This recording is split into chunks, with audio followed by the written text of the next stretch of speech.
Movie ತುಂಬ ಚೆನ್ನಾಗಿದೆ. ಇವತ್ತಿನ ಕಾಲದಲ್ಲಿ ಏನು ನಡೀತಾ ಇದೆಯಲ್ಲ, ಹೆಣ್ಮಕ್ಳ ಮೇಲೆ, ಚಿಕ್ಕ ಮಕ್ಕಳಾಗಲಿ ದೊಡ್ಡವರಾಗಲಿ ಯಾರ ಮೇಲೆ ಆಗಲಿ ಅತ್ಯಾಚಾರ ತುಂಬಾ ನಡೀತಾ ಇದೆ ಇವಾಗ. ಅದನ್ನು ಅಜಯ್ ಸರ್ ಅವರು ತುಂಬ ಚೆನ್ನಾಗಿ ತೋರಿಸಿದ್ದಾರೆ ಸಿನಿಮಾ ಮುಖಾಂತರ. ಅದು ನಾವು ಹೆಣ್ಮಕ್ಳುಗಳನ್ನ ಹೊರಗಡೆ ಕಳಿಸಿದ್ರೆ ಒಂದು ಭಯ ಇರುತ್ತೆ, ಮನೆಗೆ ಬರೋವರೆಗೂ ನಮಗೆ ಸಮಾಧಾನ ಇರೋಲ್ಲ.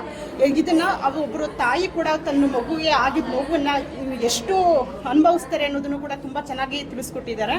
ಮತ್ತು ಅಜಯ್ ಸರ್ ಕೂಡ ಒಂದು ಹೆಣ್ಣು ಮಗುಗೆ ನ್ಯಾಯ ಸಿಗಬೇಕು ಅಂತ ಹೇಳಿ ಯಾವ ರೀತಿ ನ್ಯಾಯ ಸಿಗಬೇಕು, ಯಾವ ರೀತಿ ಹೋರಾಡಬೇಕು ಅನ್ನೋದನ್ನು ಕೂಡ ತುಂಬ ಚೆನ್ನಾಗಿ ತೋರಿಸ್ಕೊಟ್ಟಿದ್ದಾರೆ. ಮತ್ತು ಲಾಸ್ಟಲ್ಲಿ ಅಜಯ್ ಸರ್ ಅವರು ಕೋರ್ಟಲ್ಲಿ ವಾದ ಮಾಡಿರೋ ರೀತಿ ತುಂಬ ಚೆನ್ನಾಗಿದೆ. ಮತ್ತಿನ್ನು ರಾಷ್ಟ್ರಪತಿಯವರಿಗೆ ಒಂದು ಪತ್ರನ ಬರೀತಾರೆ, ಅದು ಕೂಡ ತುಂಬ ಅರ್ಥಗರ್ಭಿತವಾಗಿ ಬರೆದಿದ್ದಾರೆ. ಸಿನಿಮಾ ತುಂಬ ಚೆನ್ನಾಗಿದೆ ಸರ್. ಎಲ್ಲರೂ ನೋಡಬೇಕಾಗಿರುವಂಥ ಸಿನಿಮಾ, ಫ್ಯಾಮಿಲಿ ನೋಡಬೇಕಾಗಿರುವಂಥ ಸಿನಿಮಾ. ಅದರಲ್ಲೂ ಪ್ರತಿಯೊಬ್ಬರ ಮನೆಯಲ್ಲೂ ಹೆಣ್ಮಕ್ಳು ಇದ್ದೇ ಇರ್ತಾರೆ. ಅವ್ರ ತಾಯಿ ಆಗಿರಲಿ, ತಂಗಿ ಆಗಿರಲಿ, ಯಾರೇ ಆಗಿರಲಿ ಇದ್ದೇ ಇರ್ತಾರೆ. ಎಲ್ಲ ಪ್ರತಿಯೊಬ್ಬರು ಮನೆಯವರು ಕುಟುಂಬ ಸಮೇತ ನೋಡಬೇಕಾಗಿರುವಂಥ ಸೂಪರ್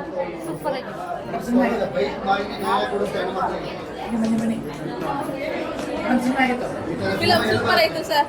ಹೆಣ್ಮಕ್ಳು ತಂದೆ ತಾಯಿ ಎಲ್ಲ ಬಂದು ಫಿಲಮ್ ನೋಡ್ಬೋದು. All the best sir. Super ಆಗಿತ್ತು. ಫ್ಯಾಮಿಲೀಸ್ ಎಲ್ಲರೂ ಬಂದು ನೋಡ್ಬೋದು, ಯಾವುದೇ ಪ್ರಾಬ್ಲಮ್ ಇಲ್ಲದೆ ನೋಡ್ಬೋದು. ಸೂಪರ್ ಆಗಿತ್ತು. ಹೆಣ್ಮಕ್ಳ ಬಗ್ಗೆ ಚೆನ್ನಾಗಿ ಮೂವಿ ತೆಗೆದಿದ್ದಾರೆ. All the best sir. Super ಆಗಿದೆ. 200% 100% ಹೋಗೇ ಬಿಡುತ್ತೆ ಫಿಲಮ್. ಸೂಪರ್ ಆಗಿದೆ. Super sir. ಅಜಯ್ ರಾವ್ ಅವರು ಹೆಣ್ಮಕ್ಳ ಶೋಷಣೆ ವಿರುದ್ಧ ಫಿಲಮ್ ಮಾಡಿರೋ ಸೂಪರ್ ಆಗೈತೆ. ಹೆಣ್ಮಕ್ಳು ದೌರ್ಜನ್ಯ ಮಾಡಿರೋದು, ₹1 ಕೂಡ ದುಡ್ಡು ಇಸ್ಕೊಂಡಿರ ವಾದ ಮಾಡಿರೋದು ತುಂಬ ಖುಷಿಕರ ವಿಷಯ. ಈ ಥರ ಹೆಣ್ಮಕ್ಳ ಬಗ್ಗೆ ಅದು ಹೀರೋ ಆಗಿ ಮತ್ತು ಅಡ್ವೊಕೇಟ್ ಆಗಿ ಪಾತ್ರ ವಹಿಸಿರೋದು ಸೂಪರ್ ಸರ್. ತುಂಬ ಚೆನ್ನಾಗಿದೆ ಸರ್. ಸಿನಿಮಾ ಚೆನ್ನಾಗಿದೆ. ಫ್ಯಾಮಿಲಿ ಎಂಟರ್ಟೈನ್ ಫುಲ್ ಕೂತ್ಕೊಂಡು ನೋಡ್ಬೋದು. ಅಜಯ್ ರಾವ್ ಅವ್ರು ಏನು ನಿಜ ಜೀವನದಲ್ಲಿ ತಾನು ಏನೇನು ಕಳ್ಕೊಂಡ್ರು ಅದನ್ನು ಸಿನಿಮಾದಲ್ಲೂ ತೋರಿಸ್ತಾರೆ. ಆ್ಯಕ್ಚುಲಿ ಒಂದು ಗಂಡ ಇಲ್ದೇವ್ರ ಒಂದು ಹೆಣ್ಮಗು ಆ ಮಗು ಕಾಪಾಡೋಕೆ ಎಷ್ಟು ಕಷ್ಟಪಡ್ತಾ ಇದ್ದಾರೆ. ಸಿನಿಮಾ ನೋಡಿ ತಿಳ್ಕೊಬೇಕು. ಅದನ್ನು ಹೇಳೋಕ್ಕಿಲ್ಲ, ಫ್ಯಾಮಿಲಿ ಸಮೇತ ಬಂದು ನೋಡಬೇಕು. ಹೊರಗಡೆ ಹೊಡೆದಾಟ ಮಾಡೋನೆಲ್ಲ ಬಿಟ್ಬಿಡ್ಬೇಕು. ಇಂಟೈರ್ ಫ್ಯಾಮಿಲಿ ಕೂತ್ಕೊಂಡು ನೋಡಬೇಕು. ಚೆನ್ನಾಗಿದೆ ಮೂವಿ ಚೆನ್ನಾಗಿದೆ. Being A lawyer I appreciate his courage. And ಅವರೇ ಪ್ರೊಡ್ಯೂಸ್ ಮಾಡಿ ಅವ್ರ ಮಗಳನ್ನ ಆ್ಯಕ್ಟಿಂಗಿಗೆ ಹಾಕ್ಕೊಂಡು ಅವ್ರ ಮಗಳ ಮೇಲೆ ಇಂಥ ಒಂದು ಪ್ರಕರಣನ ಟ್ರೈ ಮಾಡಿದ್ದಾರೆ. ಸರ್ ನಿಮಗೆ ತುಂಬ ಒಳ್ಳೇದಾಗಲಿ.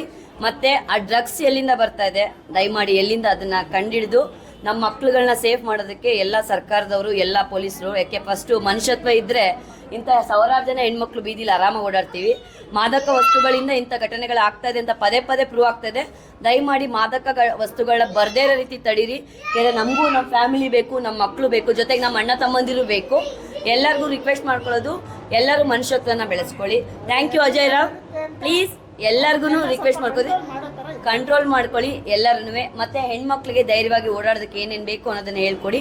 ಮಕ್ಕಳನ್ನ, ಚಿಕ್ಕ ಮಕ್ಕಳನ್ನ ಯಾವ ಥರ ಬೆಳೆಸಬೇಕು ಅನ್ನೋದಕ್ಕೆ ಒಂದು ಎಕ್ಸಾಂಪಲ್ ಕೊಟ್ಟಿದ್ದಾರೆ. ಅದನ್ನು ನಾವು ಎಲ್ಲ ಮನವರಿಸ್ಕೊಂಡು ಮಾಡ್ತೀವಿ. ಅದು ಕೊನೆಗೆ ಅವ್ರು ಏನು ಅಪೀಲ್ ಮಾಡಿದ್ದಾರೆ ಅದನ್ನು ನಾವು ಸಹಕರಿಸ್ತೀವಿ. ತುಂಬ ಥ್ಯಾಂಕ್ಸ್ ಅಜಯ್ ಅವರೇ. ಎಲ್ಲ ಹೆಣ್ಮಕ್ಳು ಪರವಾಗಿ ನಿಮಗೆ ತುಂಬ ಧನ್ಯವಾದಗಳು ಒಂದು ಅವೇರ್ನೆಸ್ ಕ್ರಿಯೇಟ್ ಮಾಡೋದಕ್ಕೆ. ಅಜಯ್ ಅವರೇ. ಅದೇ ಸರ್, ತುಂಬ ಚೆನ್ನಾಗಿರೋ ಮೂವಿ ಮಾಡಿದ್ದಾರೆ. ಇದರಿಂದ ಒಳ್ಳೆ ಮೆಸೇಜ್ ಇದೆ.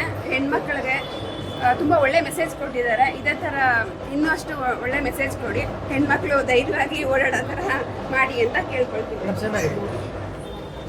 ಇವಾಗ ಈ ಸಮಾಜದಲ್ಲಿ ನಡೀತಿರೋದು ಬರೀ ಹೆಣ್ಮಕ್ಳದೇ ತಪ್ಪು ಅಂತಿದ್ದಾರೆ. ಬೆಳೆಸ್ತಿರೋ ಇವಾಗ ಗಂಡ್ಮಕ್ಳ ಬೀದಿಗೆ ಬಿಟ್ಬಿಟ್ಟಿದ್ದಾರೆ, ಹೆಣ್ಮಕ್ಳು ಬಿಟ್ಬಿಟ್ಟಿದ್ದಾರೆ ಅಂತ ಅದೊಂದೇ ಥಾಟ್ ಇದೆ. ಏನು ಮಾಡಿದ್ರು ಹೆಣ್ಮಕ್ಳದೇ ತಪ್ಪು ತೋರಿಸ್ತಿದ್ದಾರೆ. ನಾವು ಯಾಕೆ ನಮ್ಮ ಗಂಡ್ಮಕ್ಳನ್ನ ಒಳ್ಳೆ ಬುದ್ಧಿ ಕಲಿಸ್ತಿಲ್ಲ? ಯಾಕೆ ಅವರು ಹೆಣ್ಮಕ್ಳು ಅವ್ರ ತಾಯಿ ತಂಗಿ ಅಂತ ಯಾಕೆ ಹೇಳ್ಕೊಡ್ತಿಲ್ಲ? ಇದೇ ತಾನೇ ಇಲ್ಲಿಂದಾನೇ ಸ್ಟಾರ್ಟ್ ಆಗ್ತಿದೆ ತಪ್ಪು. ಪ್ರತಿಯೊಬ್ರು ಅವ್ರ ಮನೆಯಲ್ಲಿ ಅವ್ರ ತಂದೆ ತಾಯಿ ಕೂರಿಸ್ಕೊಂಡು ಹೇಳಬೇಕು. ಗಂಡ್ಮಕ್ಳಿಗೂ ಹೇಳಬೇಕು. ಇವರು ನಮ್ಮ ಥರ ಈಚೆ ಓಡಾಡೋ ಹೆಣ್ಮಕ್ಳು ನಮ್ಮ ಅಕ್ಕ ತಂಗಿ ಇದ್ದಾರ, ಅವ್ರಿಗೆ ಸೇಫ್ ನಾವು ಪ್ರೊಟೆಕ್ಟ್, ನಮ್ಮ ಮನೇಲಿ ನಾವು ಹೇಗೆ ಸೇಫ್ ಕೊಡ್ತಿರೋ ಈಚೆವರೆಗೂ ನೀವು ಪ್ರೊಟೆಕ್ಟ್ ಕೊಟ್ರೆ ಪ್ರತಿಯೊಂದು ಹೆಣ್ಮಗು ಭಾರತದಲ್ಲಿ ಸೇಫ್ ಆಗಿರ್ತಾರೆ. ಇವಾಗ ಎಲ್ಲರೂ ಕಾಮದೃಷ್ಟಿಯೆಲ್ಲ ನೋಡ್ತಿದ್ದಾರೆ ಅಂದರೆ ಮನೆಯಲ್ಲಿ ನೀವು ಹೇಗೆ ಹೇಳ್ಕೊಡ್ತೀರೋ ಅದು ಹಾಗೆ ಮುಂದುವರಿಯುತ್ತೆ. ಸೊ ಮನೆಯಿಂದನೇ ಕಲಿಬೇಕು ಎಲ್ಲರೂ. ಹೆಣ್ಮಗುದೇ ತಪ್ಪು ಇರಲ್ಲ, ಗಂಡು ಮಕ್ಳಿಂದನೂ ಸ್ಟಾರ್ಟ್ ಆಗಿದೆ. ಹಾಕೋ ಬಟ್ಟೆಯಲ್ಲಿ ತಪ್ಪಿಲ್ಲ, ನೋಡೋ ದೃಷ್ಟಿಲಿ ತಪ್ಪಿಲ್ಲ, ಮಾಡೋ ಕೆಲಸ. ಸೊ ನಾವಿಲ್ಲಿ ತಂದೆ ತಾಯಿಯಿಂದ ಹೇಳ್ಕೊಡೋದ್ರಿಂದ ಬರ್ತಿದೆ, ನಮ್ಮಲ್ಲಿದೆ ಅಷ್ಟೇ. ಸೊ ನಾವು ಗಂಡು ಮಕ್ಳಿಗೆ ಹೇಳ್ಕೊಟ್ರೆ ಹೆಣ್ಮಕ್ಳಿಗೂ ಹೇಳಬೇಕು. ಹೌದು ನಿಜ, ಅವ್ರಿಗೂ ಸ್ವಲ್ಪ ಸೆನ್ಸ್ ಇರಬೇಕು, ಇವ್ರಿಗೂ ಇರಬೇಕು. ಇಲ್ಲಿ ಮ್ಯಾನೇಜ್ ಮಾಡ್ಕೊಂಡು ಹೋದರೆ ನಮ್ಮ ಭಾರತ ಕೂಡ ಮುಂದೆ ಬರುತ್ತೆ ಅನ್ನೋದೊಂದು ಇದು ಒಳ್ಳೆ ಮೆಸೇಜು. ಪ್ರತಿಯೊಬ್ಬರಿಗೂ ಫ್ಯಾಮಿಲೀಸ್ ಇರುತ್ತೆ, ಒಂದೊಂದು ಫ್ಯಾಮಿಲಿಗೂ ಡಿಫ್ರೆನ್ಸ್ ಇರುತ್ತೆ. ಎಲ್ಲರಿಗೂ ದೇವ್ರು ಅನ್ನೋ ಒಬ್ಬ ಮೇಲಿದ್ದಾನೆ, ಎಲ್ರಿಗೂ ಒಂದೇ ಆವ್ರೇಜ್ ಅಲ್ಲಿ ಇರಲ್ಲ. ಒಬ್ರು ಮೇಲಿರ್ತಾರೆ, ಒಬ್ರು ಕೀಳಿರ್ತಾರೆ. ಎಲ್ರಿಗೂ ದುಡ್ಡಿರಲ್ಲ, ಕೆಲವ್ರಿಗೂ ಇರಲ್ಲ. ಸೊ ಅದಕ್ಕೆ ದೇವ್ರು ಹಿಂಗೆ ಕೊಟ್ಟಿದ್ದಾರೆ ಇರ್ಬೇಕಾದ್ರೆ ಎಲ್ಲ ಆಲ್ಮೋಸ್ಟ್ ದುಡ್ಡಿರೋರೆ ಹಿಂಗೆ ಮಾಡ್ತಾರೆ ಅಂತಲ್ಲ, ಎಲ್ಲಾ ಕಡೆನೂ ನಡೀತಿದೆ ಇವಾಗ ಏನ್ ಬಿಟ್ಬಿಟ್ಟಿದ್ದಾರೆ ಅಂದ್ರೆ ಬಿಡು ಗಂಡ್ಮಕ್ಳು ಅಂತ ಬಿಟ್ಬಿಡ್ತಾರೆ. ಸೊ ಗಂಡ್ಮಕ್ಳನ್ನ ನಾವು ಬುದ್ಧಿ ಹೇಳಿದ್ರೆ ಅವರು ಕಂಟ್ರೋಲ್ಗೆ ಬರ್ಬೋದಲ್ವಾ, ಇವೆಲ್ಲ ಕಂಟ್ರೋಲ್ ಆಗ್ಬೋದಲ್ವಾ ಅನ್ನೋದೊಂದು ಒಳ್ಳೆ ಮೆಸೇಜ್ ಇದೆ. Thank you sir.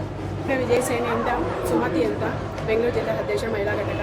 ಆ್ಯಕ್ಚುಲಿ ನಮ್ಮ ಕನ್ನಡ ವಿಜಯ ಸೇನೆಯ ಎಲ್ಲ ಕುಟುಂಬದ ವರ್ಗದವರು ಅಜಯ್ ಕುಮಾರ್ ಅವರಿಗೆ ನಾವು ಅಭಿನಂದನೆ ತಿಳಿಸ್ತೀವಿ, ಅವರ ಬೆಂಬಲಕ್ಕೆ ನಿಲ್ತೀವಿ ಅಂತ ಹೇಳ್ತೀವಿ. ಯಾಕಂದರೆ ಇಂಥ ಒಂದು ಮೆಸೇಜು, ಯಾಕಂದರೆ ನೈಜ ಘಟನೆಗಳು ನಡೆದಿರೋದನ್ನ ಅವರು ಒಂದು ಸಿನಿಮಾಗೆ ತಗೊಂಡು ಅದಕ್ಕೆ ಅವರು ಎಷ್ಟು ಕಷ್ಟ ಎಫರ್ಟ್ ಮಾಡಿದ್ದಾರೆ ಅನ್ನೋದು ಗೊತ್ತಾಗುತ್ತೆ. ಆ ಸಿನಿಮಾ ನೋಡಿದ್ರೇ ಗೊತ್ತಾಗುತ್ತೆ ಯಾವ ರೀತಿ ಅವ್ರ ಎಫರ್ಟ್ ಇದೆ ಅಂತ. ಯಾಕಂದರೆ ಈಗಿನ ಕಾಲದಲ್ಲಿ ಹೆಣ್ಮಕ್ಳು ಆಚೆ ಬರೋದೇ ತುಂಬ ಕಷ್ಟ ಆಗ್ತಿದೆ, ಅದರೊಳಗೂ ಚಿಕ್ಕ ಮಕ್ಕಳನ್ನು ಬಿಡ್ತಾ ಇಲ್ಲ. ಇದನ್ನು ಅವರು ಒಳ್ಳೆ ಸಂದೇಶವಾಗಿ ಇವತ್ತು ಲೋಕಾರ್ಪಣೆ ಮಾಡಿದ್ದಾರೆ. ಅವ್ರಿಗೆ ಮೊದಲಿಗೆ ನಾನು ಅಭಿನಂದನೆಗಳನ್ನ ಹೇಳ್ತೀನಿ.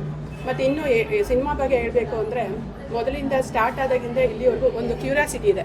ಅಂದರೆ ಕೇಸ್ ಹೇಗೆ ಹೋಗುತ್ತೆ, ಏನಾಗುತ್ತೆ, ಅವರಿಗೆ ಜಸ್ಟಿಸ್ ಸಿಗುತ್ತಾ ಇಲ್ವಾ ಅಂತ. ಯಾಕಂದರೆ ನಮ್ಮ ಕಾನೂನು ಇರೋದೇ ಹಾಗೆ. ನಮ್ಮ ಇಂಡಿಯಾದಲ್ಲಿ ಕಾನೂನು ಹೇಗೆ ಅಂದರೆ, ಒಂದು ಕೇಸ್ ತೊಗೊಂಡೋಗಿ ಕೂತ್ಕೊಂಡ್ರೆ ಅದು 10 ವರ್ಷ ಇಲ್ಲ, 15 ವರ್ಷ ಇಲ್ಲ, 20 ವರ್ಷ. ಈಗಲೇ ನೋಡಿದ್ದೀರಾ ಸೌಜನ್ಯ ಕೇಸ್ಗಳು, ಮತ್ತು ಇನ್ನೂ ಹಲವಾರು ಕೇಸ್ಗಳು, ಇದು ತುಂಬ ಕೇಸ್ಗಳು ಆ ಥರ ನಡೆದಿದ್ದಾವೆ. ಈಗ ಅಟ್ ಪ್ರೆಸೆಂಟ್ ನಡೆದ ಸೌಜನ್ಯ ಕೇಸು, ಅದಕ್ಕಿನ್ನೂ ನ್ಯಾಯನೇ ಸಿಕ್ಕಿಲ್ಲ. ಆ ಥರ ಇರೋವಂಥ ಸಮಯದಲ್ಲಿ ಇವರು ಇಂಥ ಒಂದು ಮೆಸೇಜ್ನ ಕೊಟ್ಟಿದ್ದಾರೆ, ಅದಕ್ಕೆ ಒಂದು ಜಸ್ಟಿಸ್ ಕೊಡಿ ಅಂತ. ಒಂದು ಕ್ಲೈಮ್ಯಾಕ್ಸಲ್ಲೂ ಅಷ್ಟೇ ಅವರು ರಾಷ್ಟ್ರಪತಿಗೆ ಒಂದು ಲೆಟರ್ನ ಬರೆದಿದ್ದಾರೆ, ಅದು ಶ್ಲಾಘನೀಯ. ಅಜಯ್ ಕುಮಾರ್ ಸರ್, ನಿಮ್ಮ ಸಿನಿಮಾ ಇನ್ನೂ ಮುಂದಕ್ಕೆ ಚೆನ್ನಾಗಿ ಓಡಲಿ. ಇದು ಶತ ದಿನೋತ್ಸವ ಅನ್ನೋದಕ್ಕಿಂತ ಇದು ಜನಗಳಿಗೆ ಚೆನ್ನಾಗಿ ಮುಟ್ಟಿ ಅದರಿಂದ ಒಂದು ಎಫೆಕ್ಟ್ ಕೊಡಲಿ, ಇದರ ಪರಿಣಾಮ ಎಲ್ಲರಿಗೂ ಮುಟ್ಲಿ ಅಂತ ನಾನು ಕೇಳ್ಕೊತೀನಿ. ಧನ್ಯವಾದಗಳು. All the best. Thank you.